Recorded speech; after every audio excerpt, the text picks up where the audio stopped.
So we are forced to accept one body after another, isn't it? This is alternative. If you don't surrender to Krishna, because the visa to get the spiritual world is to surrender to Krishna. That's what we discussed in the first 7 verses. Right? Now the 8th verse is talking about if you don't surrender, what happens? You are forced to accept different kinds of bodies. Each time there is birth and death, birth and death. So constantly one is having to accept a body and then die and then take birth again and go death again. So constantly one is forced to change their bodies.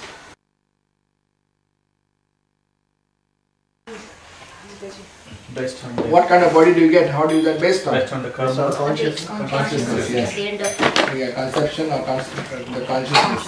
At the end of life, whatever consciousness we cultivate throughout life, that will be the body we are going to receive in the next life. That we already covered in the 8th chapter. Krishna already mentioned. Yamamapi smrana bhava tante kalevaram tam tam evaiti kaunteya sadata bhava bhavita. Whatever state of being one quits is not all, and attains that state without failure. So that is our position basically.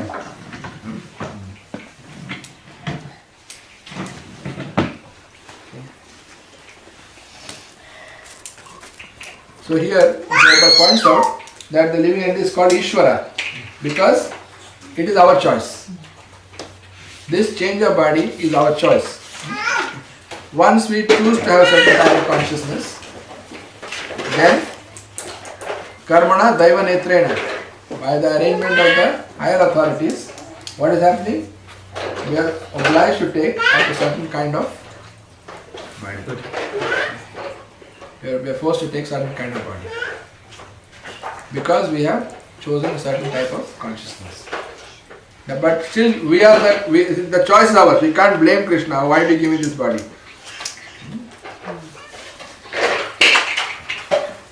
According to one's karma, one gets a particular type of body. Okay. Now, what kind of body we get is described further in this verse, next verse, text number 9. Which we'll start today. Okay. Next verse, text 9. Yes, we will all decide after you.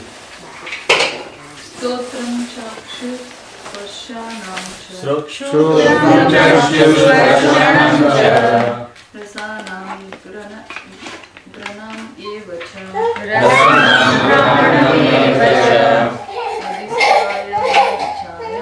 Adhishayam Vishayan Upasevate. The living entity, just taking another gross body, obtains a certain type of ear, eye, tongue, nose and sense of touch, which are grouped about the mind. He thus enjoys a particular set of sense objects.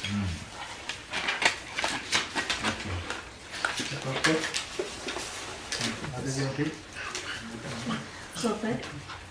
In other words, if the living entity adulterates his consciousness with the qualities of cats and dogs, in his next life he gets a cat or dog body and enjoys. Consciousness is originally pure like water, but if we mix water with a certain color, it changes. Similarly, consciousness is pure for the spirit soul is pure. Consciousness is pure, for the spirit soul is pure. But consciousness is changed according to the association of the material qualities. Real consciousness is Krishna consciousness.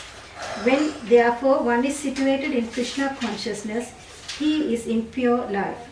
But if his consciousness is adulterated by some of material mentality, in the next life he gets a corresponding body.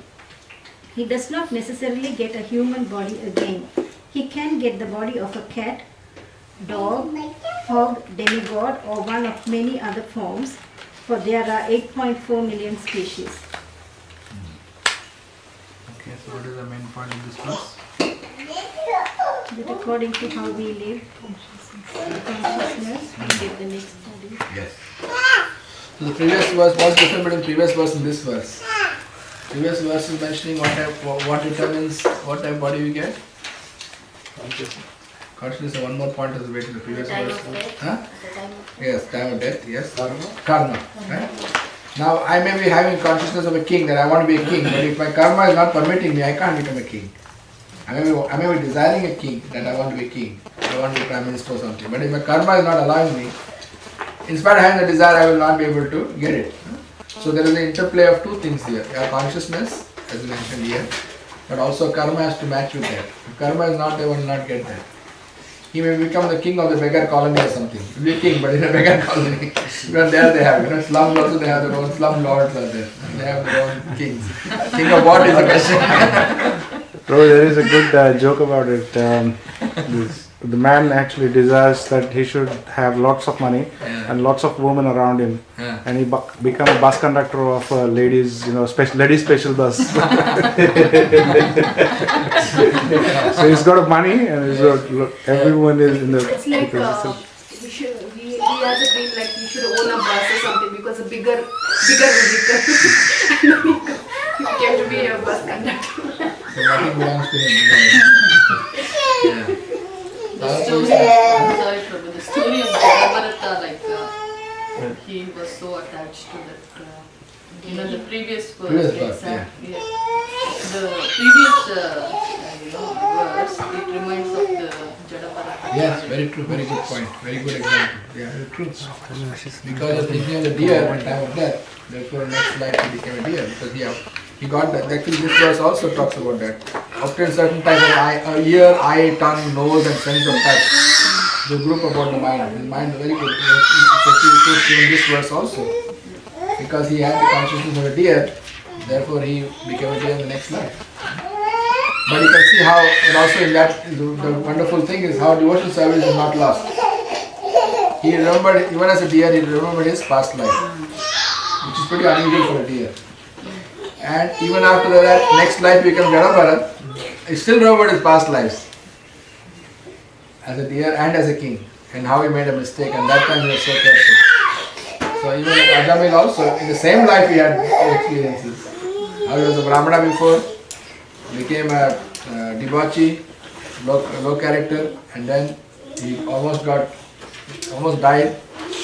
Then he got a second chance, and then he became a devotee again. He called his son Narayan, Shri came, saved him. Again he started his spiritual life more seriously. So sometimes, when the sincerity is there, and the Lord is merciful to that devotee, then he gives special arrangement for the devotee to get a shock. So he takes it seriously. Otherwise we think, oh, I've got an easy life, I can, in Tamil they say Paklam, I'll do it tomorrow. I'll do it, dekha jayega. They'll say, politicians, you ask them for anything, they'll say Paklam. I met Vijay Susan in the railway station. Can you do something? Oh, Paklam, we'll see. We'll see, come to office. They will not do anything. But, so like that we become complacent. But sometimes we get a shock in our life, shock treatment, then we wake up, oh, I better be serious. I can't take my life for granted. I don't know what is there. So that is the Lord's arrangement to bring us to Him. Story of Kailasha also applies here, Prabhu. Which one? Kailash, Narad Muni comes and he asks him that come I'll take you to Vaikuntha, but he says no, now I have a responsibility. Yes, then he yes. becomes a dog, then he becomes a serpent. Yes. Correct, that is true. That is very true. And then finally the son only kills the snake. And whatever desires he has, he wanted to take care of his wealth, so he becomes a dog. Yeah. Then he wanted to take care of his field, then he becomes a snake. Yes. And he keeps on postponing. Krishna gives him so many chances, he doesn't. Yes, very good thing. I have a question, Prabhu.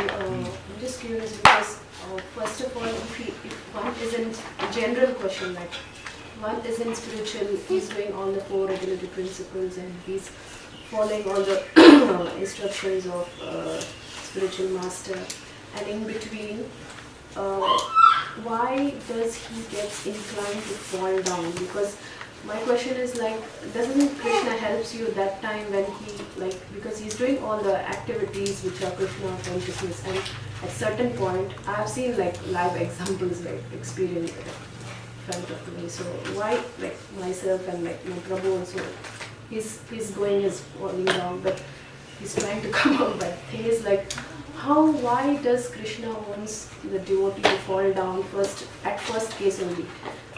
Is it like because of karma, or is he not doing a sadhana properly, or what will be this situation? Is because we are not good at sadhana, or that's why we fall down? Like Ajaman, he was doing all the Brahmanic, he had a Brahmanic qualities, and he was following all the rituals and all, but still he fall down. So at that first point, why Krishna didn't help? Krishna is always willing to help, otherwise we won't be reading Acham's story in the Bhagavatam. The story has come to Bhagavatam because Krishna has helped him. But Krishna doesn't let the devotee fall down. He does not influence the devotee to fall down. Rather, the devotee chooses to fall down. Because he has given the freedom. The minor degree of independence, as Quakers says, that is given to us. So we can, anytime we can fall down. That's why we call it Kshara. Kshara means fallible. Akshara means infallible. 13th chapter is Dvavima Purusha Loke Kshara Kshara. There are two kinds of living entities. Kshara and Akshara, fallible and infallible. Because we are in the fallible category, we can always, the possibility of fall down is always there. So that is our choice, it's not Krishna's choice. Krishna does, but even in spite of fall down, if you have done some devotional service, he will make arrangement for you to come back. He will help you. But the choice we have to make. He is not going to make the choice for us. To choose to come back is our choice. To make the effort is our choice. He will help, he will guide, he will send a spiritual master. Sending Guru is one way of helping. So if a devotee is not able to maintain his Krishna consciousness, then we should be mindful as devotees and try to help that devotee as much as we can. The morning the Bhagavatam class was about that only. 7th canto, 15th chapter, text 38 and 39. The morning temple we are reading. The Bhagavatam class is about that only. Where when a person is in a position where he falls down, then we got two options. One is to try and help that person with some compassion. Give compassion and try to encourage the devotee to come back. The other option is the person is very offensive and very nasty, then you may have to ignore that person. The person is very offensive, very nasty. But if you can, Prabhupada gives the example of catching a fish. If you can catch a fish without getting wet, that's good. But if you're going to catch a fish and fish will pull you down in the water, then better not to catch the fish.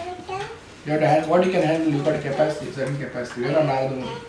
You can go and slap the tiger and say, "Shine Hare Krishna." Narada Muni can do that. But we are not on that caliber. So we have to see, okay, that's very dangerous. Let's stay away from the tiger. That's a better policy than trying to preach to the tiger. So we have to see what is the capacity. So on one hand is our capacity. On the other hand is the compassion of the devotee.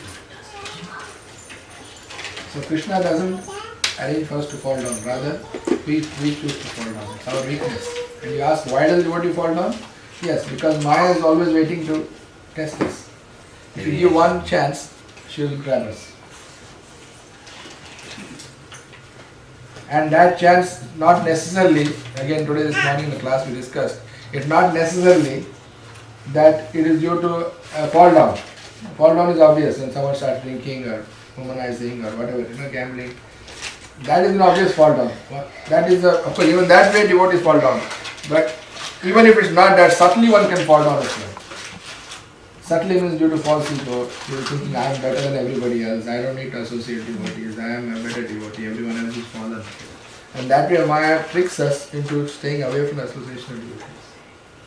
That is a philosophical fall down. That is worse than a sensual fall down. Sensual fall down, if one falls down, one can pick up and start again. But if one has a philosophical fall down, it's very hard. One has misunderstood the philosophy and using the philosophy to justify the false ego. That becomes a more subtle attachment.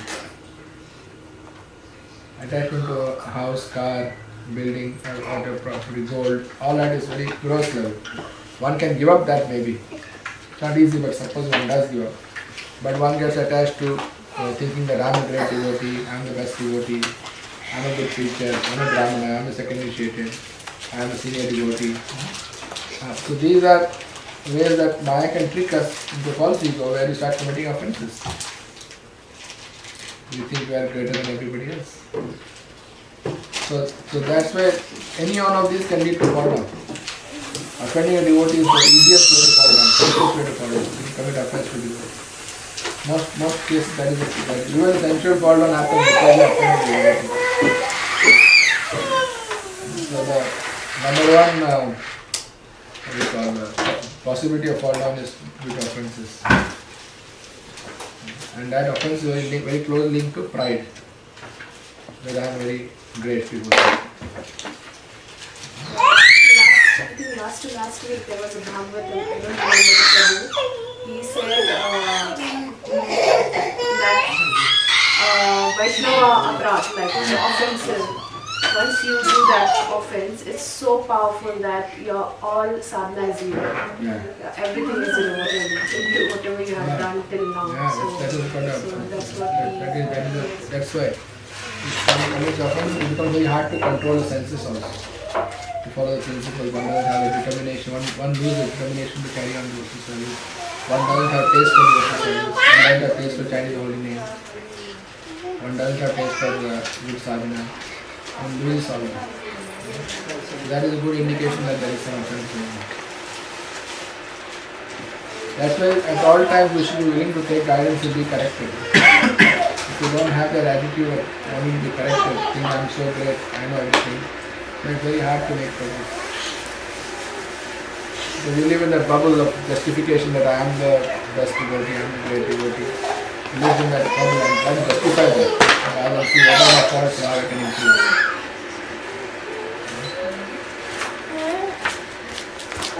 So that is a very high risk of falling down, not being able to maintain devotional service. So that's why again Prabhupada has given us the association of devotees. That's why ISKCON is there to protect us.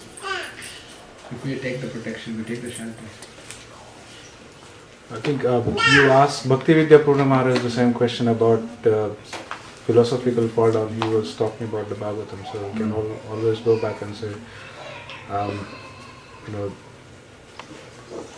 as you was asking, is there anyone after Prabhupada? And if Prabhupada cannot,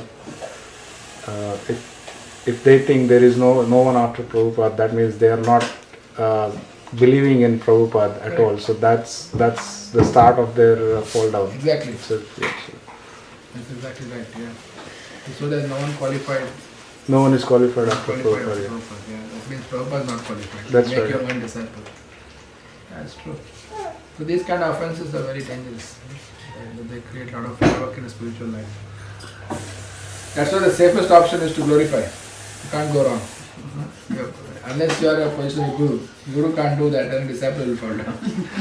Guru has to chastise. Guru doesn't mean only Diksha Guru also, whatever role he may be having. Parents also. They only glorify the children, then up to 5 years you can glorify them. You got another 4 years. After that you have to tighten the strings. Because otherwise they'll think they are only God. Then we have a big problem. We have come to material world because we thought we are God. Now we have to be told we are not. So that's why the association of devotees is the protection. Like Prabhupada tells the story of the old man is passing away. He gave one stick to each of his sons. And he asked them to break it. They could break it very easily. Then he put a bundle and told them, now you try to break it. He said, you can't break it. Bundle is very hard to break. So if they are able to stay together, then there will always be inconveniences. There will always be difficulties. There will always be disagreements. There will always be a feeling that you know better. I can do better. I am the best one. I don't know why should I listen to this one. And the worst thing is when you start finding fault in devotees and then justify why you shouldn't listen to devotees. A false ego will say, oh, this person is not you. Tilak, look at it, Tilak. Why should I listen to him? His shirt is not clean. I don't listen to him. Your thing is not right. Your neck beads are not visible, so you're not you. I'll find fault in devotee and justify why I should stay away from the devotee and why I am better. My neck beads are very nice. Even something silly as that, I'm not being silly, but anything we look to justify we are better. And that way we avoid taking instruction because we think I don't need to want disloyalty. I know more than this person. And that way we slowly we dissociate from devotees. and lose the mercy. Because without mercy of devotees, we can't make progress. We need the mercy of devotees. And we think we are great, then Krishna doesn't think, Krishna is not impressed. But when we think very, very fallen, very low, and we need guidance, then even a fool can give us good guidance. Even from a filthy place you can pick up a lotus. From a dirty place you can find gold. Because we are having the mood of wanting to receive something. And this does not apply to younger devotees, it applies to older devotees also. Because old also doesn't mean I am senior devotee, I don't need to listen to anyone. I am the senior most devotee. That is also not right. That's why the sannyasis fall down. They think now I don't need to hear anyone. So it's very tricky situation. You see, Gopikesh Babaji Maharaj would not preach. And one of the reasons he did not preach was he felt he was very fallen, very humble. But secondly, he felt that if I preach, I'll make disciples and I'll become puffed up, I may fall down. Of course, that is not Prabhupada's mood. Our acharyas didn't have that mood. He had a different mood. But he preached by his own behavior, by his exemplary chanting and by his own exemplary thing. But for us, it's recommended. We have so much passion, we can't do that. To avoid followers, you will go and sit in the toilet, dirty place, and chant there. So people won't come and bug him. He is very advanced devotee, he can chant on his own in the toilet. But we are not on that level. How long can you stick in the toilet? Like to Indian toilet. Here in the toilets, you go to Western toilets, you see there are magazines and books and all. There's too much constipation. And in one toilet, I want to put a clock also. How long have you been constipated? Half an hour, 1 hour, I'm going back. But Prabhupada says, material world is like a toilet, you don't stay there. But we are not on that level where you can stay there and chant. So better for us to chant 16 hours and spend the rest of the time trying to preach. Because when we preach, we get purified. We can't be like Gopikesh Babaji Maharaj. But at the same time, the risk comes with preaching is that we may get a few followers, and with the followers we become very proud. Then what happens? I want to be with my followers only because they'll always praise me. See? I don't want to associate with equals or senior devotees. Because there I go and get chastised, or I have to sit quietly and listen. That is so humbling. But with my followers, I'm very easy. They'll all say, "Oh, Prabhu, you're great. Mataji, you're great." That's very comforting. But when you go to senior devotees, they may not say how great we are. So these are some of the tricks Maya employs to make us weak, to cover us and then pull us down. Maya has two potencies, right? One is the covering potency and the other one is the pulling down. So she covers us first, we can't see what's going on, then she pulls us down. It happens very subtly, we can't see it. We think you're alright. Worst thing is we don't feel that anything is wrong. So this is a very dangerous position to be in. That's why the safest position is to be with the devotees and let them see our faults and let them correct us. Let it come, doesn't matter, let it come. In that way we are more receptive to correction and improvement. Otherwise there's no purification. So that's how the consciousness gets polluted. Mentioned here. Mix water is certain color, it changes. Similarly, consciousness is pure, for a spirit soul is pure. But consciousness is changed according to the association of the material qualities. So what is the key factor here? The key factor here is the association. You were saying that sannyasis also should take guidance and they should feel that they are more advanced. But sometimes in some cases, the sannyasis fall down has been because they didn't have someone whom they could approach, whom they could go to. Because all the disciples and all the younger devotees used to go to the sannyasis for counseling and for guidance and support. But they didn't have someone they could go to, and they were not so fulfilled in their own Krishna consciousness. So that is also another scenario. Yeah, that's what I'm saying. But everyone has to. We can't say there's nobody qualified to guide me. No one can think like that, right? So therefore, we have to be in a position where we have to look for that association. That's why we have Mayapur festivals. For people you can go there. Even if you are locally, you are like the GBC of Australia, let's say. Whatever, I don't take it. Not any particular person. I'm just saying generally. Now you are the highest level already, next to Prabhupada. So for them there is the association in mind. Prabhupada had a Gaur Punya festival once a year. They said go to the Dham, take association at least once a year. And we are visiting sannyasis also. They come visit us, so we can take their association. If you are not taking association of devotees enough, then our exposure is more. Not only for sannyasis, for anyone. Today's verse is said that brahmachari should always be under guidance of spiritual masters, should not act independently. For brahmachari it's extremely important. Should have no possessions and should be following the order of spiritual master. But for others also, grihasthas also it is there. One has to have the look for guidance all the time. Ask for correction. Okay, what am I doing wrong? Please tell me.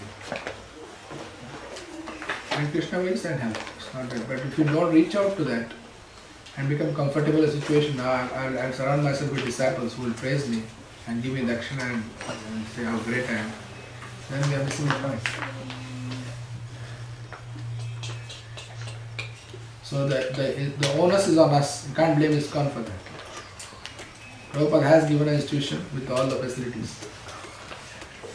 We have to take the responsibility to make use of the facilities.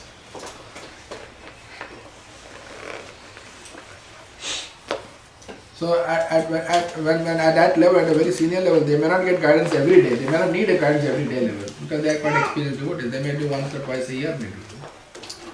It may not be that every day, every step has to be micromanaged. No, they can meet once a year, twice a year, thrice a year maybe. Or on occasion when they need something, some discussion. But if you stay away from the association of devotees and spend time alone, that's where the danger is. See, most of the fall downs happen because that person, that devotee friend, took some time away from the devotees. Some private time should not. So sannyasis should not have any private time. I mean, grihasthas should not have actually, but especially sannyasis should not have time where you don't have Krishna consciousness. One form of the Krishna consciousness is there. Even holiday, going away for weekend, some kirtan, or some connection to Krishna has to be there. You can't just say, I'm going away for this weekend, long weekend, so Krishna can take a holiday. Maya doesn't take a break. Maya is waiting for us everywhere. Oh, yeah, come, we left Krishna behind, very good. Now I can attack you. Now I can get you. You should never leave. More dosage. Huh? Every day more dosage. You should take more dosage, exactly. And of course, for devotees is nice because at least you can take prasadam with you. Not eat bhoga and go on holidays surrounded by non-devotees. Very risky position. Very risky position. Somehow you have to see, at least play kirtan, chant your rounds in the morning, get up early and chant your rounds. Do something, at least spiritually protected. Because sometimes the family, we have responsibilities, sometimes the children have to be taken out somewhere. Okay, fine. At least get up early, chant your rounds properly. Make prasad and take it, don't eat some bhoga outside. Things like that you can take, and if opportunity comes, have a little kirtan with the children. The Krishna center has to be there always. Harinam going on tomorrow and today, everywhere. Yeah. So you can go on Harinam for a short time, maybe try attend for half an hour, 1 hour. But if you can't go all the time, you can go for a short time. So that's possible. So you can go there. So there are a lot of opportunities out there. You have to be creative. One has to be creative. Yeah? In the Chaitanya Charitamrita, somewhere there is that verse which Prabhupada quotes very often. Anadi kale jiva bahirmukha hore nikatastha maya tare jhapatiya dhore. So from time immemorial, the jiva has become bahirmukha. Bahirmukha means being attracted to maya, focusing only on the externals, on the outside world, which is maya. So it seems then Maya, which is very nikatastha, nikata means very close by. So she jhapatiya dhore means you jump like that and catch that person. Jhapatiya dhore. So we shouldn't think that Maya is not around us. When we are alone, even once we are amidst devotees, instead of focusing on what is being spoken and what is being discussed, we could keep thinking, oh, this dress is nice. Next time when I go to India, I should. And oh, that one, no, for our house, I think we should frame it like that. So there also we could be in Maya, no? So Japatiya Dore, she's always, we have to be careful. I'm talking about myself first, and then for everybody else. Prabhupada says, but if his consciousness is adulterated by some kind of material mentality, in the next life he gets a corresponding body. So I have a question. Yes, true. So on this discussion that we are having Yeah. regarding a fall down of a devotee who is already so now once he surrenders and once he starts Krishna consciousness, all his karma goes away, and that is the easy process to go back to Godhead. Now after doing that, after leaving away all the karma, he again falls down. Then what happens to the karma, and what is the chance that he, or what process he has to undergo in order to regain and go back to Godhead? Yeah, Shanti Mati gave example of Bharat Maharaj. Right? Bharat Maharaj was on the path of Krishna consciousness. He had come to stage of Bhava, which is one step below Prema, just before Prema. Very advanced stage. That's not even talking about just who was chanted for 1 or 2 years. Yeah. This is very advanced stage. Very advanced stage of devotee. But even there Maya caught him, because he had the Kshatriya tendency to give protection to others, to think that I will give protection. So he wanted to give protection to the deer. That tendency, that imperfection, impurity was still there in his heart. And Maya knew exactly how to get him.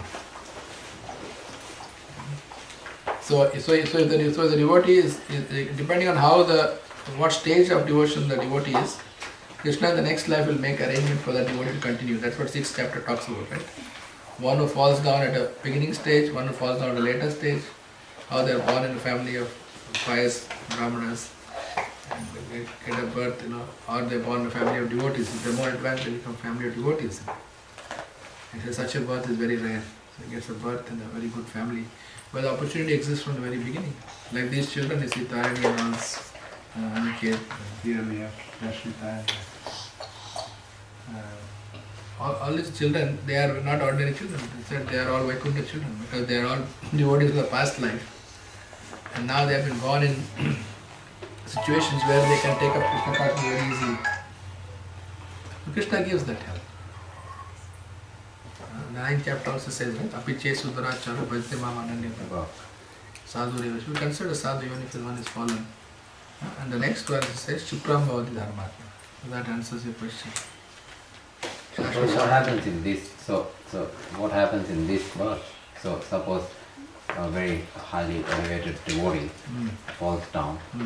So is it, does he have a second chance in this? Because after he surrenders, he's gone through the process. Yeah. So what is it? Because that also affects the guru. Because I heard in some of the lectures that if the devotee falls down, then the guru also has to come back. Yeah. Does. So it also affects the guru. Of course it does, yeah. So what happens in this birth? Does he have to again go through the process in this birth with the same guru, or? Every case is different. You can't generalize like that. It's very hard. There are so many possibilities out there. If someone may have a temporary fall down, they may come up again. That's happened to some sannyasis. They fell down, they gave up to sannyas, but afterwards they became very fixed up devotees and they did wonderful service.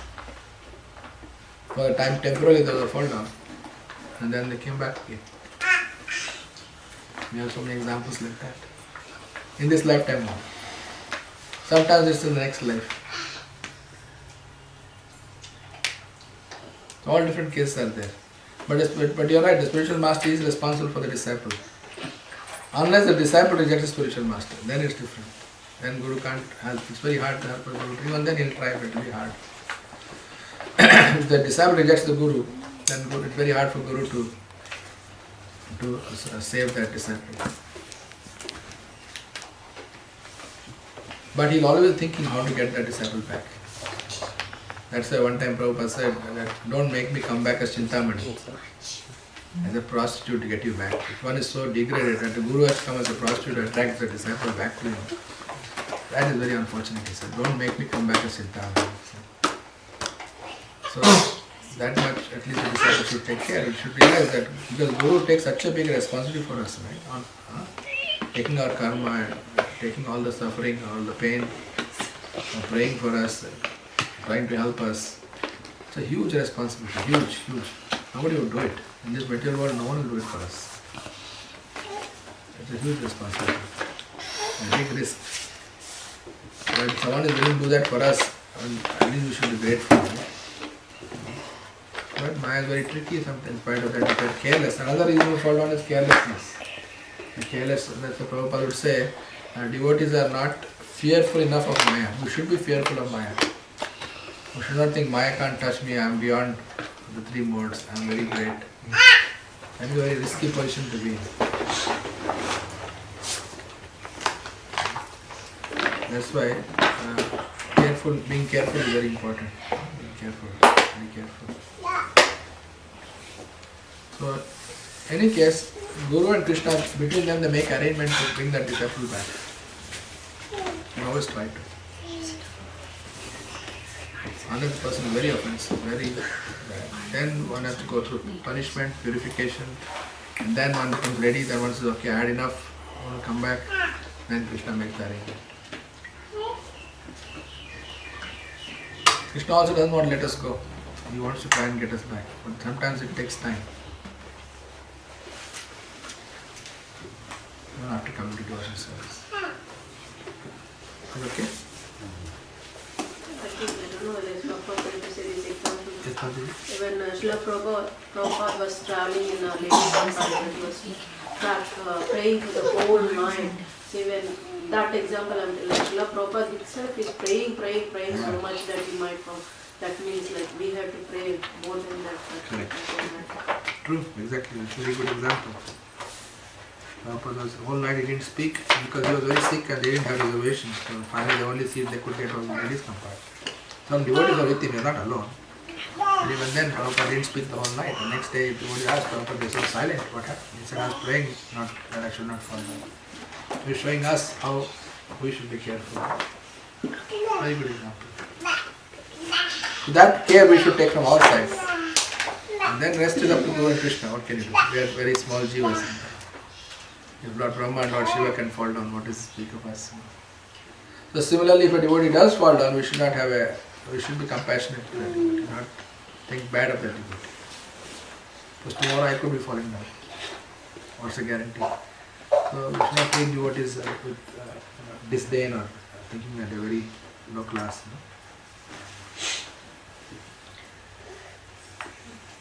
In one of the Bhagavatam classes, one devotee asked one of Maharajas, if a devotee has had a fall down, but they have come back and they are still carrying on, and the other devotees go and ask them questions, and they ask them for guidance. So then should that devotee say, no, this is my history, I have had a fall down, so I can't guide you? Should they say that, or should they still guide them? What should they do? So then Maharaj said, if the devotee has had a fall down and if they are continuing, then it's a very good sign. If they have had a fall down and if they are not, if they have just given up Krishna consciousness, that's not surprising. But if they have had a fall down and still they are continuing, that is commendable.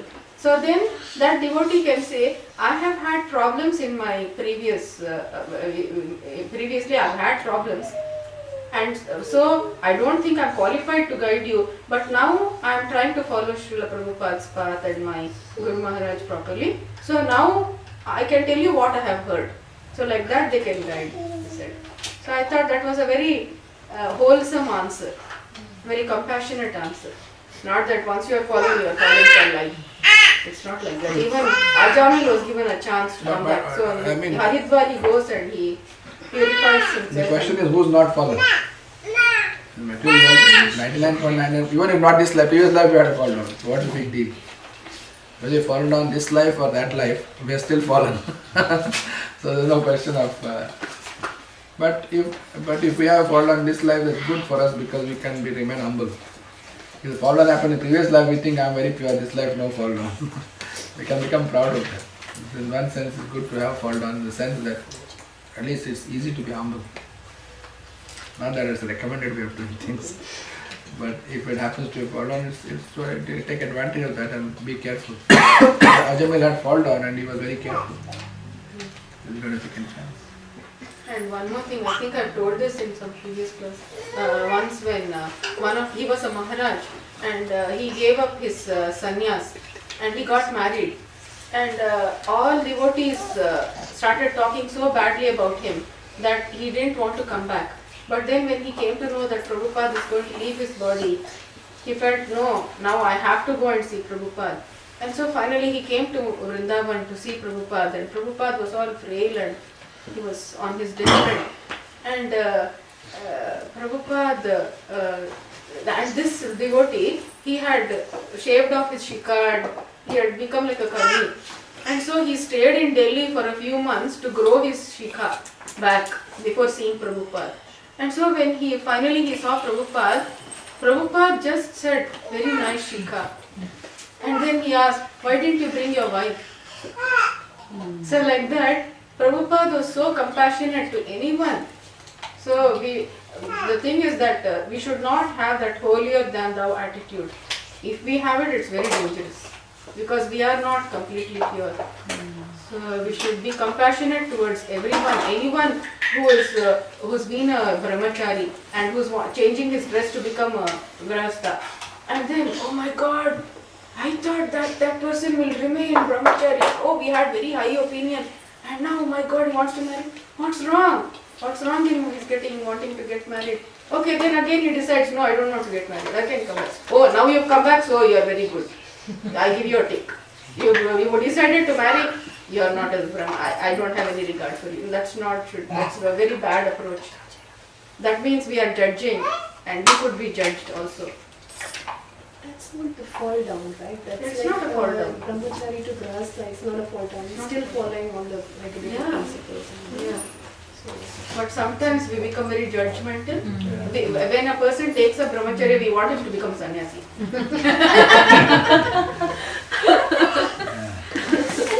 Oh, she's laughing.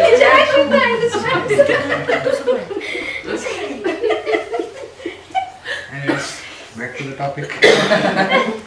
Where we are going. One thing leads to the other. Yeah, how a consciousness changes. Consciousness change can happen by committing offenses, or consciousness can be polluted. There is another way of by material association, a consciousness can get polluted, and a consciousness can get polluted by offenses as well. Both of them pollute the consciousness. Okay, text number 10.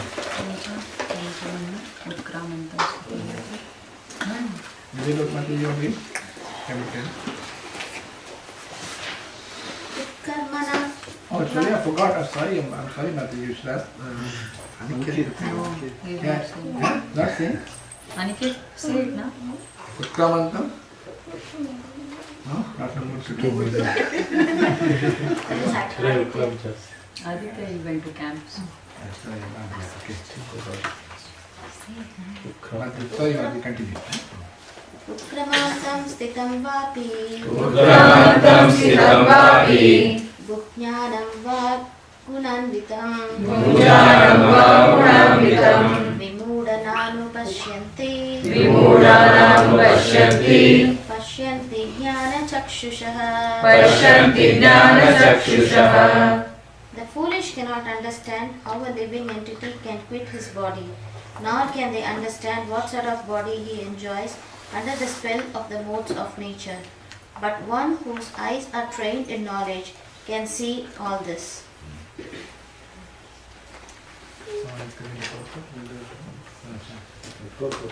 The word Jnana Chakshu is very significant. Without knowledge, one cannot understand how a living entity leaves his present body, nor what form of body he is going to take in the next life, nor when, why, nor even why he is living in this particular type of body. This requires a great amount of knowledge understood from Bhagavad Gita and similar literatures heard from a bona fide spiritual master. One who is trained to perceive all these things is fortunate. Every living entity is quitting his body under certain circumstances. He is living under certain circumstances and he is enjoying under certain circumstances under the spell of material nature. As the result, he is suffering different kind of happiness and distress under the illusion of sense enjoyment. Persons who are everlastingly fooled by lust and desire lose all power to understand the change of body and their stay in a particular body. They cannot comprehend it. Those who have developed spiritual knowledge, however, has seen that the spirit is different from the body and is changing its body and enjoying in different ways. A person in such knowledge can understand how the conditional living entity is suffering in this material existence. Therefore, those who are highly developed in Krishna consciousness try their best to give their knowledge to the people in general, for their conditional life is very much troublesome. They should come out of it and be Krishna consciousness and liberate themselves to transfer to the spiritual world.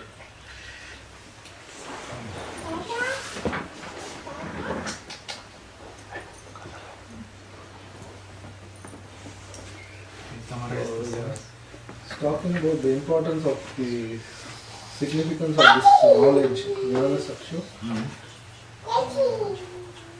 So without this knowledge, one cannot understand how he is quitting the body and taking another body.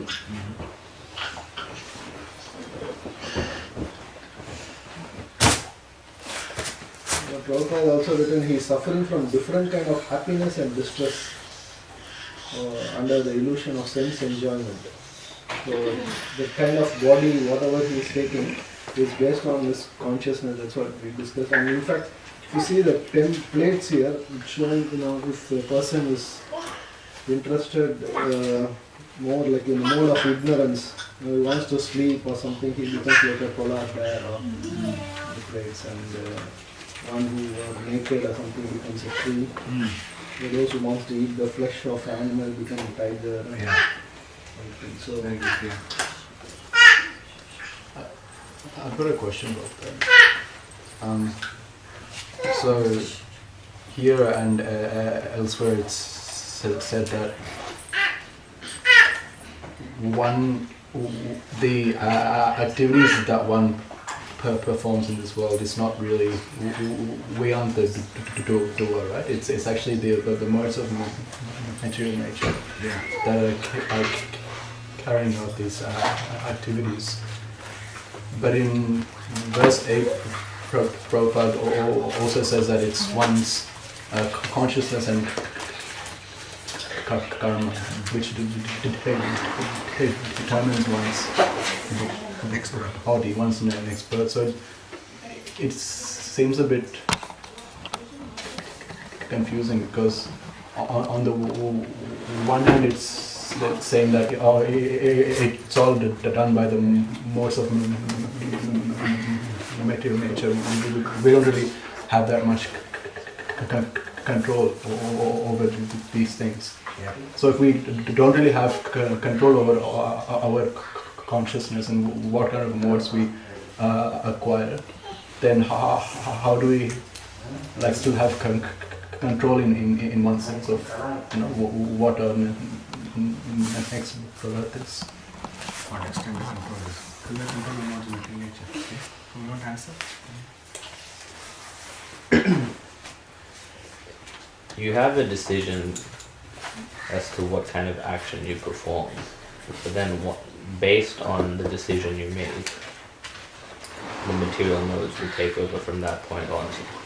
Like for example, let's say it's a Friday night and you have the decision to either go to Bhakti Shastri class or go to the movies. If you decide to go to the movies, then the modes take over and then they start pushing you. And once you get to the movies, you start thinking, well, I should be eating prasadam, but there's popcorn here, and it's unoffered, but it looks tasty, and then you go to get the popcorn, and then you realize there's an attractive member of the opposite gender right next to him, you start thinking, oh, I could just go and sit down next to her.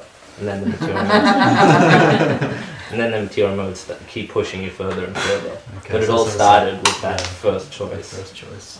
So in reality, the only choice we have is this way or that way, right? Krishna or Maya. But once we make that choice, then the modes sort of They take over. But it's also a vicious cycle. Yeah. Once the modes take over, then you do something else, and then you're kind of caught in a web. And then once you're in that web, you have to make another choice. But that choice will be influenced by what kind of choice you made before. You might have formed habits, or you might have formed a certain type of behavior. Your consciousness might have been formed in a certain way. So that will influence that choice. And then based on that choice, you'll make another one. So that's why it's so difficult to finally extricate yourself from that web. Because it's not just one or two choices, it's trillions of lifetimes worth of choices pushing you from behind. That's the one thing leads to the other. Unless you're fortunate and devotee comes along and Harinam and says, hey, Bhagavad Gita here, take it. It's only a devotee's intervention that changes the picture. Yes. There's some sincerity and that will happen. Yeah. That's it. We got a chance to come out of that situation. We were in that situation. We come out of the situation because of some devotee's compassion. So similarly, we should also be not complacent with this and try to help others to come out of that situation. We have a chance to come out. That's why we need to go on high Nam, book distribution, preaching. It's important. Prabhu, similar to just a kind of extended question to what Prabhu gave an explanation. Before we talked about, we go and criticize the devotees as well. Even though we make a choice to come to this assembly rather than going to the movie, then still I'll be criticizing, look at this child, is always moving, we will be still doing the offenses about it. So how does the modes in that particular situation and the mode on this situation, how the mode is still working on me, isn't it? So yeah, mode is still active. See, as long as the activity is done, forgetful of Krishna, the modes will always be there, even in the association of devotees. The point that Prabhu explains is that if you are forgetful of Krishna, the modes will take over. If you are remembering Krishna, even in the worst situation, the modes will not affect you. Arjuna was in a battlefield, and Krishna was telling him to transcend the modes. Yet he wanted him to use passion in service of Krishna. Very tricky situation. Battlefield, you can't be in the mode of pure goodness. You can if you use the mode of passion in Krishna's service. So ultimately, Arjuna had many reasons to fight. Right? That your soul, eternal, spiritual, not a body. That you are a Kshatriya, your duty as a king. That you have injustice done against you, so you should do for justice sake, you should do it. So many karma, jnana, so many levels you could fight, but ultimately the only reason he really had to fight was because Krishna wanted him. To please Krishna, that is the highest. That is the difference between understanding Bhagavad Gita from a devotee perspective as compared to non-devotee. Non-devotee, we tell them to see, apna kartavya, he knows his duty, he did it. Or he had to fight adharma, injustice, so he had to fight. They never say Krishna wanted it. But a devotee says none of the others are relevant. Sometimes you have to adharma, Yudhishthira had to say Ashwatthama is dead. Apparently a lie.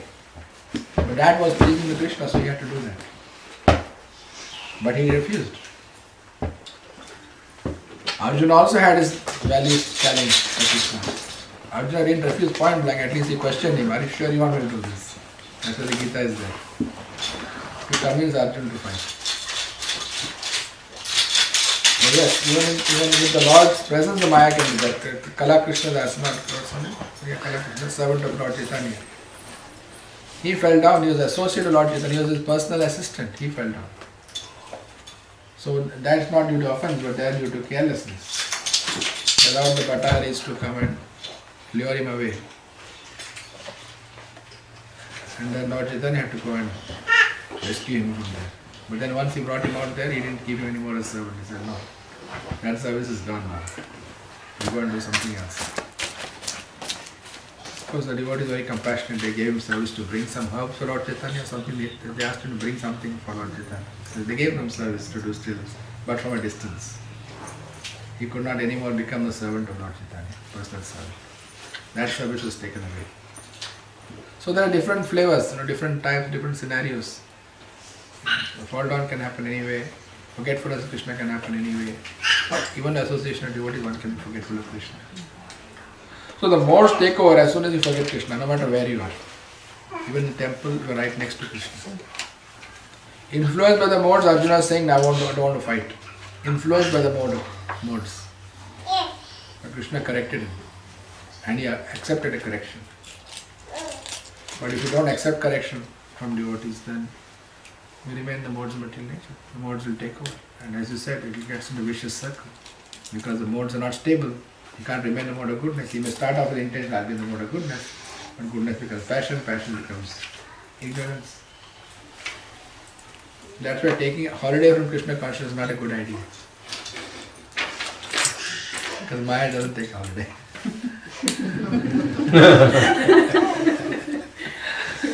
So it's better to be Krishna conscious wherever you are. You may be in the zoo, or you may be in a forest, you may be in a pub. Hopefully you'll not be there. If you're going on books and happen to enter a pub. Many book distributors have told me that the best sales they made of the butcher shop and pubs. They get the best donation for the books. People take books there because they're really suffering. If they've gone to get drunk, they must be suffering. Why would they go to get drunk? And then if you have a book, they're more likely to take it. They've suffered so much. So yeah, the modes are always waiting. Okay. What are the points on this verse? Did you finish your points? So we have here Prabhupada makes an important distinction between Jnana Chakshu and the foolish. Who is the Jnana Chakshu? The one who knows how to treat his body. Yeah. Jnana Chakshu means one who can see things clearly. Chakshu means eyes. Jnana means knowledge. Now we think that we are seeing, actually we are not seeing, we are seeing the eye of knowledge all the time. You see that rectangle. Now you are seeing a black rectangle there, but you know it's a television based on knowledge, but not based on eyes. So we are using a knowledge all the time anyway. So you see a red box. Knowledge tells you it's a letter box, post box. But your eyes are not telling you it's a post box. The knowledge added to it.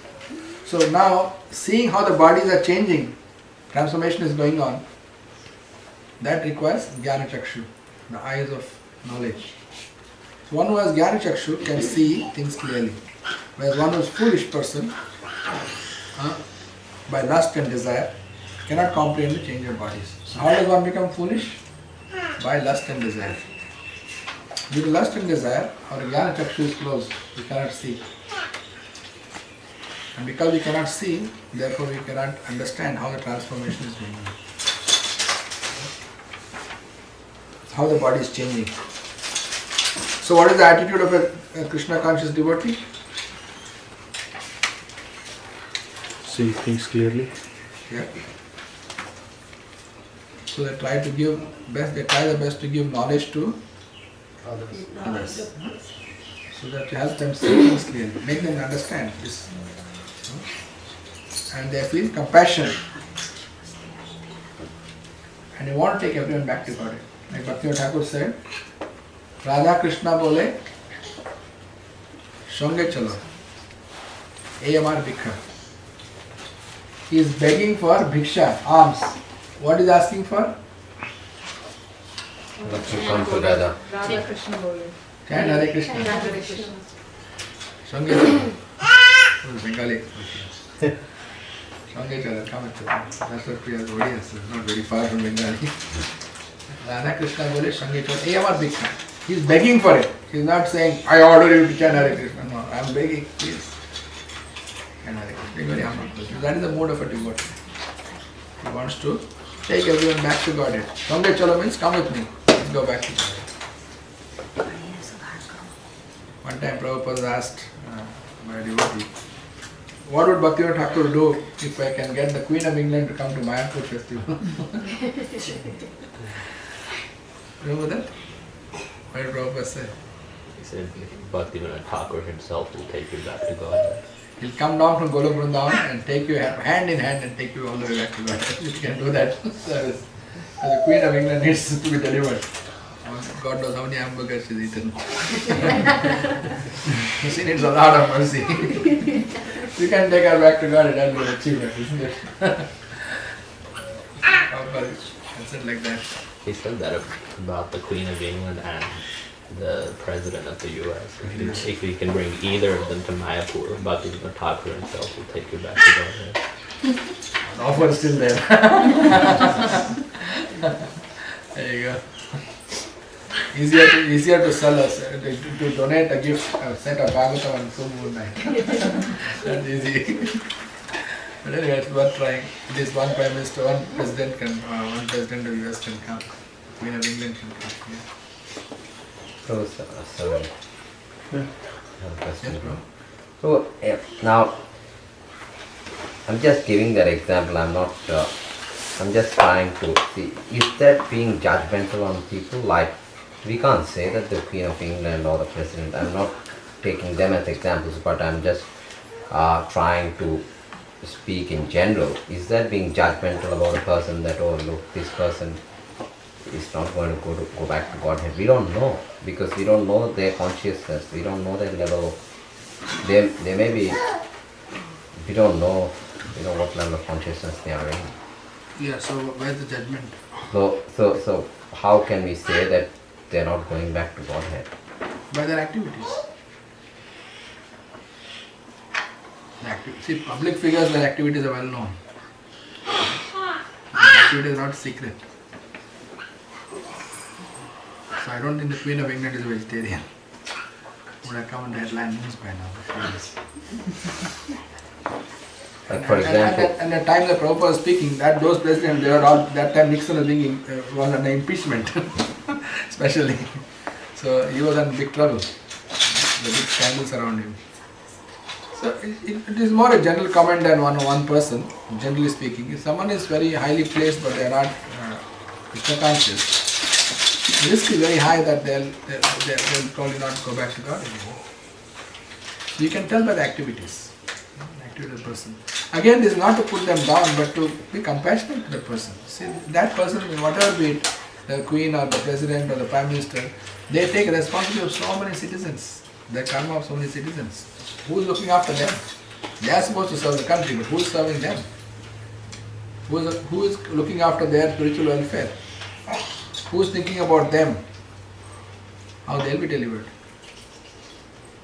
Everyone is coming to them with problems. Any leader is in that position. There are always people who come and criticize them and demand from them, you do this, you do that. At the same time, they don't realize how difficult position they are in. The Prabhupada was being very compassionate. He wanted to take them back. He was very thankful to the American people because they allowed him to start a Krishna conscious movement. He was very thankful for it. He mentioned that also. So it's not that he was just trying to show that I'm superior. no, I'm not talking about Srila Prabhupada. So I'm just talking about us in general. Like how can we say, for example, if you take the example of Indian Prime Minister now currently Modi, he is a pure vegetarian and he is stopping animal killing. So in spite of the fact that he is a politician, we can't say that all politicians are bad. No, we're not saying like that. Prabhupada, I just say example that if people who are so far removed from Krishna consciousness, you bring them to Krishna, devotees will be pleased. That's all. We can't, you're right, we can't make general statement all Prime Ministers are sinful. No. I don't think any devotee should do that. This example I just mentioned because Prabhupada said in the context that it won't help everyone, not only the poor people. The concept is that you should only help poor people. The leaders they need help. And Prabhupada didn't discriminate against anyone. But interesting, he didn't initiate George Harrison. Lord Harrison came and asked him for initiation. Prabhupada didn't initiate him. Do you know why? Because the famous people have been initiated, then the followers would also do that. Told you, of course, what he said to Lord Harrison was, you already Hari's son. Hari's son, you already initiated. Hari's son means son of God. You already got a special name, you don't need to be initiated. But another, with the devotee, when he was speaking to him privately, he said the other reason was he didn't want to be known as George Harrison's guru.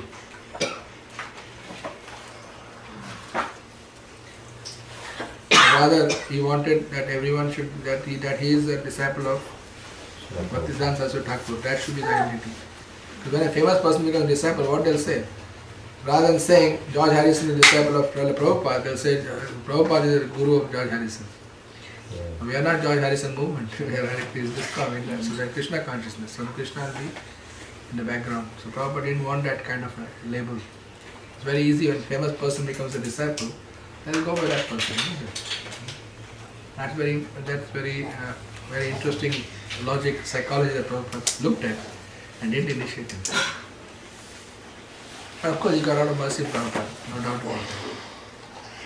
And with Prabhupada's blessings, in one sense, he was already initiated by Prabhupada implicitly, not explicitly. So in that sense, he was. But at the same time, formally, he didn't give initiation. So it's an interesting situation. But that was not George Harrison's fault, though. Not his fault. But at the same time, he won't be punished for that. Yeah. Prabhupada will take care of him one way or other. Either the next life he'll get initiated or on the basis of this, Prabhupada will take him back. We don't know. Beyond our comprehension. At least I can't understand. I don't know. But sufficient to say he did a lot of service to Prabhupada and Prabhupada appreciated that and he got a lot of blessings from Prabhupada. That's a fact. So, therefore, his future is bright, whichever way. How Prabhupada makes arrangement to deliver him, I don't know. We don't know. It's beyond our Jnana Chakshu. More brought back to the sloka. That's Jnana Chakshu we don't have.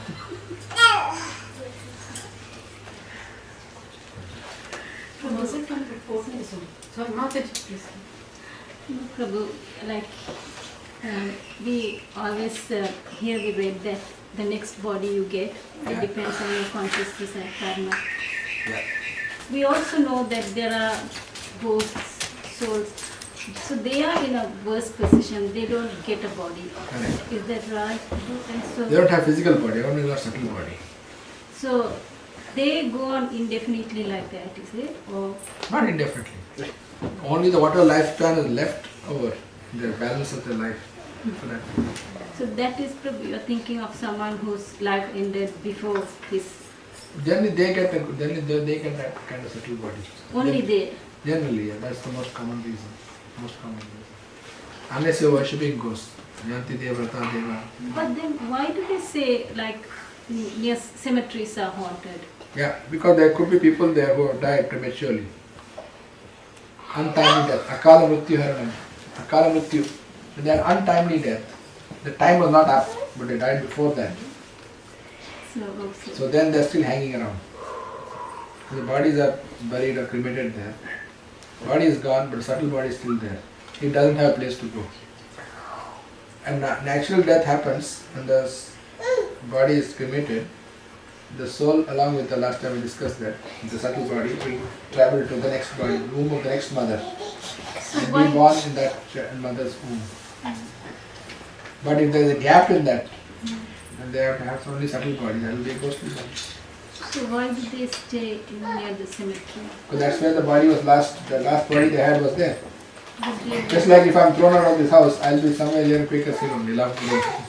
Maybe 126, Love Grove, 128. Hang around. But the soul has left the body to go. Yeah, but subtle body is there, no? Okay. Subtle body is there. It may not be around that area, but generally they might hang around there because that's where they last lost their body. Because of something they did, they lost that body.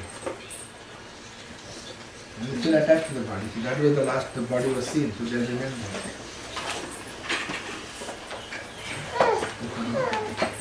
So just on that, the soul hasn't left, the soul may have left the gross body, but it still hasn't left the subtle body. That's why it's still there. But she's asking why near the crematorium. That's what I'm saying. The subtle body and the soul are together still there. Still there, yeah. But they can move around. They don't have to stay there. They can move around as well, and they do. They don't necessarily have to stay in the crematorium. They could move. That, I think my understanding is that moves around the places where it lived, relatives' place. That's what I heard in the villages. Yeah, correct. They shuttle back Past and association, forth past association. around the houses where it lived and friends' house in that area, and then again go back to crematorium and come back. They could do that. Or they haunt another person and through that person try to satisfy their desires. With a double cut. Yes. With the double card, yeah. Without open current. I think Srila Prabhupada pointed out to one of the small tree growing out of the wall of one of the temples. Melbourne. And Old he said, Melbourne temple. and he said that this is the probably a previous owner of the. Yeah, but that is a tree form. Not But I'm saying that is. Yeah, you're right. But it's just attached to the house. Yeah, that's how they are coming back to the house. Come back to the house, but not as human beings. Hmm. The human form. No, that's true. All possibilities are there. But there's some. That's why if devotees do devotional service or chanting, and then they can free these personalities. Prabhupada said, I'm more or less ghost proof. Ghosts can't attack me. So many experiences are there. Also, I wanted to ask about untimely death. Yeah. But sometime back, one lady was killed in the Parliament Park, and during that time, myself and Jitendra, we were talking about that. Yeah. And I don't know where he read or where I too read. There's no such thing as untimely death. Even that type of death, what she got, is also destined. It may be destined, it may not be destined. It may or may not be. Because Akala Mrityu is there in Sanskrit. Akala means untimely. It's there. Mrityu means death. So it is there. Most common reason for Akala Mrityu is suicide. Okay, that is our choice. We make the choice. That is the most common reason. But Akala Mrityu can happen in accidents as well. Okay. It can happen also in that. But that's also destined. Maybe may not be. Maybe may not be. Which is very hard to understand that complexity of it. that- Like karma, understanding karma is complex. It is complex. Well, most common reason for Akala Mrityu is suicide. That is given. Yes. There is no argument on that. Whereas other types of death, like whole plane crashing and all that, planes going down, that is Akala Mrityu only, because it is not the proper time. Akala Mrityu has another dimension to it. When the death happens at the inauspicious time, that's also called Akala Mrityu. There's another aspect to it. Where one may be destined to die at that time, but that can change also. Like I think I told a story in this one, that worshipping Tulsi, the Brahmanas who was worshipping Tulsi. Two friends are there. One was a Pujari Brahman, one was a farmer Brahman. No problem. No, I don't. Just No problem. No. Yes. Yes, I think you did say. Now I know who missed the class. Anyway, it's a short story. We might have. It's good to remember the story anyway when you've forgotten. There two Brahmins were there. One was the farmer Brahman and one was the Pujari Brahman. The Pujari Brahman wanted Tulsi for his puja, and he told the farmer Brahman, "You got a what you call garden, tota we call it, tota. And in that you grow so many plants, fruits, flowers. You bring everything. But why don't you bring Tulsi for me?" And he kept on forgetting. And one day he said, "Okay, I'll remember." And he kept the Tulsi and put water around it and bag and kept it safe. And evening when he was coming in his jhola, his bag, he's carrying a bag, he brought that with him. And then as he took out the plant, he saw snake was there. And he said, "Oh, snake was there." Then that Pujari Brahman said, "Yes, your time of death had come. That was your time of supposed to die. But because you took Tulsi and watered Tulsi and kept Tulsi safely and brought her for me to do worship of Shaligram, therefore your time you saved from Akala Mrityu." Now he described it as Akala Mrityu because it's not an auspicious time to live. Now because he remembered, because he saw Tulsi, the snakes and the Yamakinkaras, they were telling the snake, "Go and bite him, his time has come. His number is given. He's the same person, his ID is confirmed. He has to die now."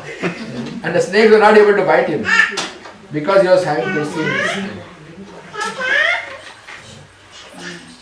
So Akala Mrityu can happen, but at the same time devotional service can intervene Ajamil is another example he gave. Ajamil also was saved because of Kalmriti, because he accidentally called out Narayan. And Lord Vishnu, he's calling my name. Even though his consciousness is not on the Lord. So these interventions can happen. Interventions can happen. So it's very, like Prabhu said, it's a very complex area. We cannot be sure which way things will go. Better if we have good sadhana, we practice Krishna consciousness best as we can, sincerely, to the best of ability, and then depend on the mercy of the Lord. We can't say on the strength of my sadhana I'll go back to Godhead. Neither can I say sadhana is not important, I'll depend on the mercy of the Lord, I'll go back to Godhead. That's also not right. So we have to have both. From our side we have to do a sadhana, make our effort, and the Lord, and yet depend on the Lord, not on our sadhana. Thank you. Okay. So this verse talked about Jnana Chakshu, one who can see things clearly. How we change bodies. Chapter was it? Many shlokas on Jnana Chakshu. In one of the chapters, there's so much on Jnana Chakshu. I remember drawing that eye. Yeah. Chakshu. Yeah. On the particular. I think 13. 14th is 3 modes of material nature. 13 13 is Kshetra Kshetra. In that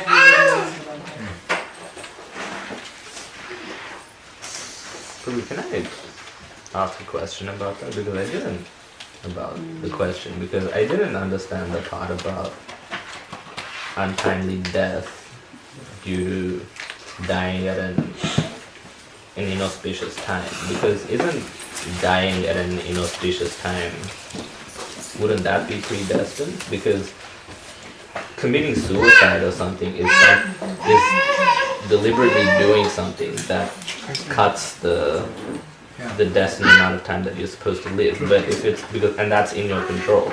But dying at an inauspicious time isn't in your control. You know, it is also in your control. Because why one person dies at an inauspicious time and another one doesn't? Because it's based on the activities, karma, right? That's based on karma. Right. So all of that is still within the purview of karma. Yeah. Okay. Whereas if committing suicide is that is a clear cutting case. through that. That cuts through that. Because that is the greatest karma. Greatest sin is killing our own body. It's killing a human being. Because even our body is a body. If I kill myself also, I'm still killing a human being. It's no different from killing another person. Murder is murder. Whereas homicide or suicide, it is murder. I'm thinking of it in terms of what's within one's control and what isn't. If you kill yourself, then that's within your control. Correct. And you're cutting short the duration of your own life. Exactly. Right? Whereas if you're flying in a plane or something and the plane crashes, that was out of your control. No, but why that person was in the plane, why not somebody else who missed the flight? That is karma, Prabhu. There is karma. That's what I'm saying. That's but that is within our control also. Because I perform such activities that I had to be on the plane which crashed. Why only I was there, why not somebody else? But then you could say that for anything anybody does. True. That's true. What I'm trying to say is, if my karma is so bad that I have to meet with an untimely death, then that will happen. Kala and karma is very complex. No. I see where you're coming from, you know. There is a difference between, so akalam has two aspects to it. One aspect is where we choose to shorten our life. That is one untimely death. That is before time. That is premature death. So let's use a different word now. Dying earlier than our quota is a premature death. That is one kind of akal. That we are all clear about. Second kind of akal is I may live through my life, but let us say I am smoking. Now by smoking, I reduce my lifespan. It is another form of suicide only, but here the poison is acting slowly, that's all. If I take some cyanide, I can die immediately. If I smoke a cigarette, I'll die in 10 years' time. So my activity, my karma, has contributed to my premature death. So that is also another kind of premature death. Is there a difference or not? There is a difference. Or Yes, not? but You again, see, that's I chose to smoke. that's what I'm saying. That's something you did to yourself. Same thing the other way around also. That one commits suicide also did something to himself. That's what I'm saying. Both of those fall into the same category. Both are called akala. Both are called akala. Because he has reduced his lifespan from what it should have been. In both cases. Right, that's what I'm saying. They're both in the same category. Whereas if you're on a plane or something and the plane crashes, Yeah, but even there also I did something. Maybe I butchered a whole lot of animals. And I had to be under the party to that. And I had to kill those people because there's a group karma involved. Collectively we might have done something in this life or past life. So that led us all, because I killed somebody and made their life premature death to them, caused premature death to somebody else, my own death becomes premature. but then you can say that about practically everyone in Kali Yuga. Most people eat meat. Yeah, that's so true. Everyone That's dies true. of akala. Yeah, that's true. That is true. That is true. And that is an unfortunate condition. That's a fact. So everyone's destined to become a ghost. Unless, not necessarily ghost. See, not akal with you leads to ghost. It leads to a bad, unfortunate situation next life. Where the lifespan is been terminated by us, where you don't have the next body is ready. See, at the time of death, what happens is, is determined by the Yamadutas, Yamaraj, what our next destination and when it is due. He determines that. Okay. Now he may determine that because I have caused pain to others, to living entities, I may have to be in rehabilitation mode for a certain period of time. Because see, if I had to become a human to a pig, then we need a certain period of time to change the consciousness from a human to a pig. There's a rehabilitation period there in which you don't have a body. That time subtle body is there without the gross body. And technically that's a ghost as well. You see what I mean? So there are different ways it operates. These things operate in different ways. If I die at an untimely way, because of so many reasons, whether it's my own karma or my own action, others' action on me, because if the animal gets killed by a human being who kills an animal prematurely, the animal didn't choose that. I chose to kill that animal.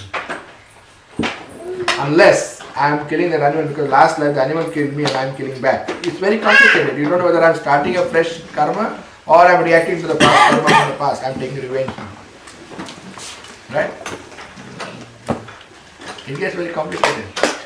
When an animal is killed by a butcher, is it the butcher taking revenge on the animal or is he starting fresh karma? How will you tell? You can't tell. Now that's the whole point. So when we die at an inauspicious time, it is also a karma with you. Now the inauspicious death may lead to either remaining a ghost for some time, okay? Because the rehabilitation period is a period where you don't have an expert.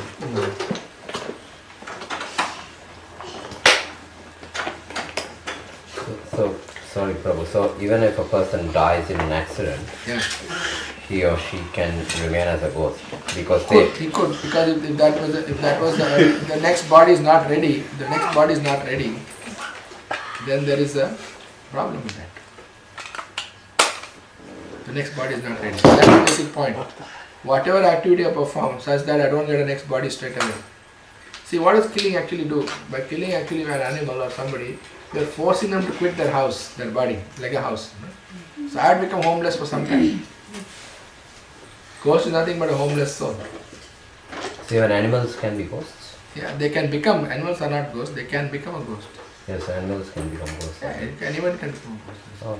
So that means there will be so many ghosts because all the animals are being... Correct, and Prabhupada made a comment on that also. He said the White House is haunted. By karma of all the cows killed in America. And they haunt the president. That's why he makes all crazy decisions. It's probably said like that. The White House is haunted. And that's why they are always declaring war on one another. All this doesn't apply to the pure devotees. Devotees Even because they also met with accidents and some of the devotees have lost their life by somebody killed them or something. No, devotees doesn't happen. Devotees, the Lord takes care, he can overrule all the laws of karma. He You can say, law of karma, keep it aside. This is what you have to take care. Yamaraj has noticed. That's why when Vishnu Das came for Rajamil, they stopped Yamaraj. They said, no, he has chanted Narayana, that's it. No arguments. Same with Jaga and Mata also. The story for the third chapter of Bhagavad Gita is told that there was a materialistic minded person who wanted to earn a lot of money. Yeah. So he leaves his house and travels few suburbs or few villages. He earns a lot of money and comes back. And then while coming with a lot of wealth, he sleeps under a tree. Then the burglars come, robbers, they come and kill him. And he died. So his ghost form is there living in the tree. But his son was little pious, and so he came in search of his father, and he happened to come and sleep in the same tree. And there he recited the third chapter of Bhagavad Gita. Then he could see this father going in the four-handed form back to God. Third chapter you got to recite, okay? I would have a son right here.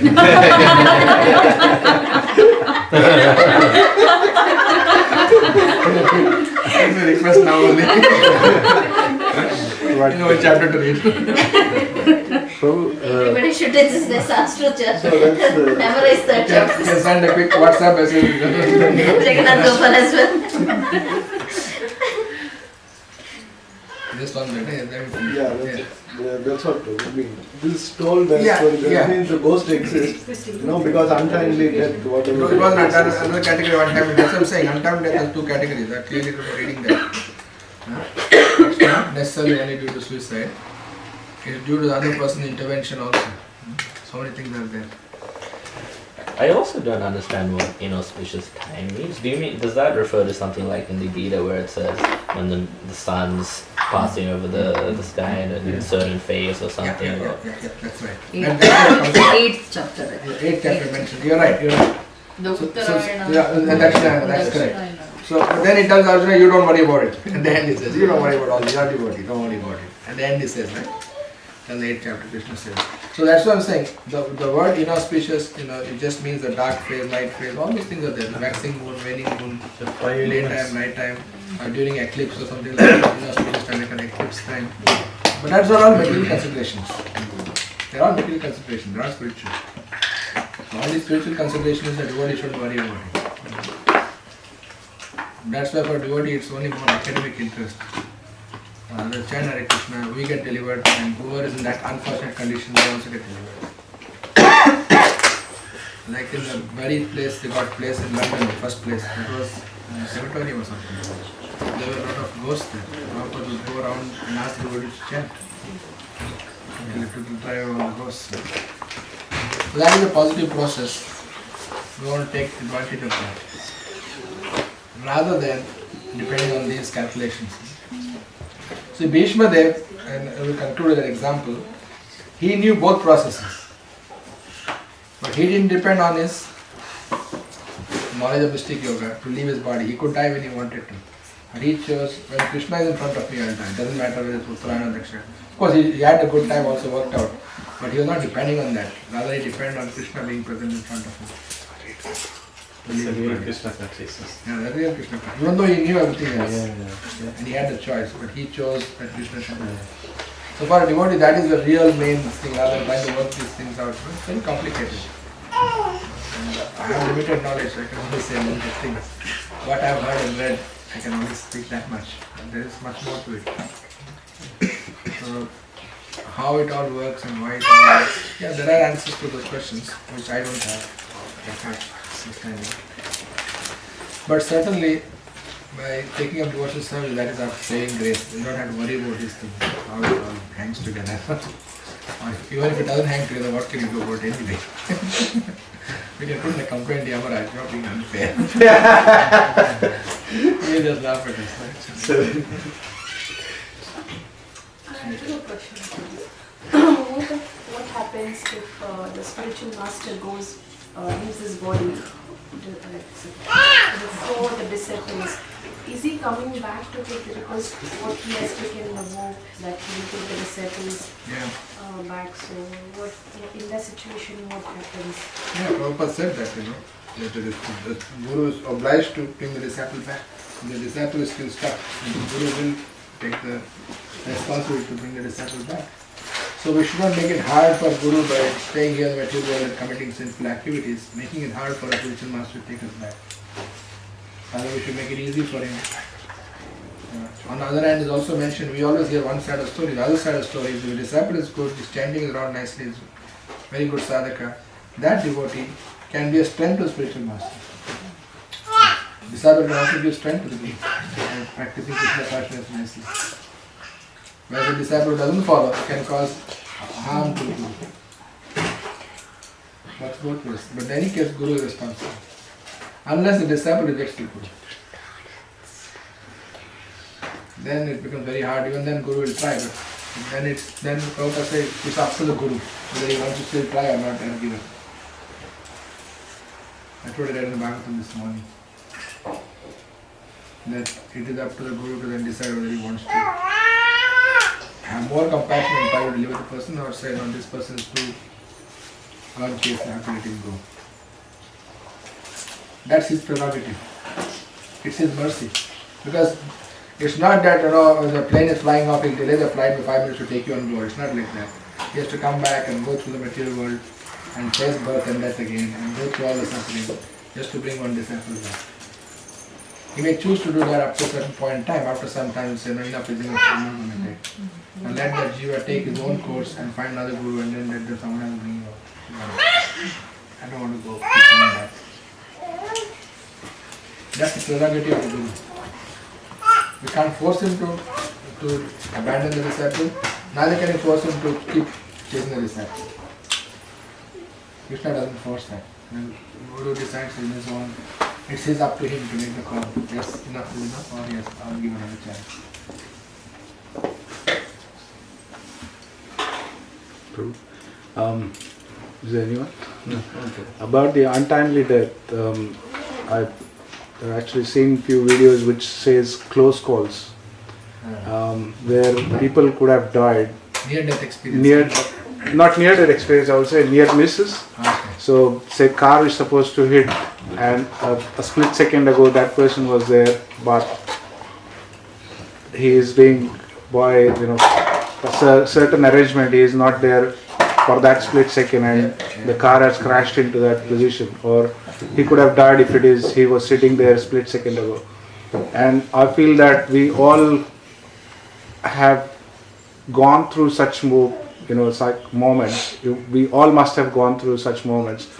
But when that particular moments catch ups with us, we get an untimely death. And by mercy of the Lord, we actually don't know what is happening behind us, so that we can be saved. Correct. I actually always think of an example where the kid is underneath the bench. When you go to the park, he is underneath the bench and he's trying to come up, and we know that he's going to bump his head. So we actually, as a parent, we actually put a hand so it doesn't bump his head. In the same fact, and the kid doesn't know about it. He just he's happily playing in there. So the Lord is actually taking care of such moments where we actually don't even know that He is taking care of moments. True. But when our sadhana is not limiting, coming to that level where we should actually escape that moment, and we actually come and meet that moment, that's where the untimely death could be happening. That's my... Yeah, it could be. Yeah. The possibility is there. We don't know. But we always we must be going through all these little moments where the split second has made a lot of differences. Yeah, Especially, I was a bad motorcycle driver. I've actually experienced, now I'm understanding how many bad moments I've been through, and I've been saved. I don't know why, but yeah, that's why you have to become from Avinash to Nangopur. Spiritual birth.